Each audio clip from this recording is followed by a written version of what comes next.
Hello guys, अस्सलाम वालेकुम। जैसे कि आप लोगों को पता है, मैं उमेर फ़तेह ख़ान। तो गाइस, हम लोगों को जाना है सिबी शेर व्लॉग बनाने। तो हम लोग जा रहे हैं सिबी शेर व्लॉग बनाने के लिए। अभी रास्ते में जो ने आई मेरे टिकटॉक अकाउंट पे, वो मुझे फ़ॉलो करें।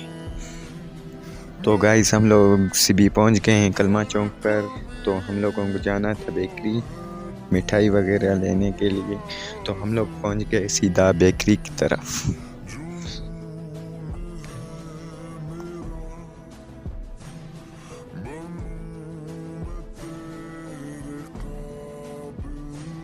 तो गाइस, हम लोगों ने यहाँ पर मिठाई वगैरह ले ली। अभी निकल पड़े हैं घर की तरफ। तो अभी हम लोग जाने वाले हैं घर।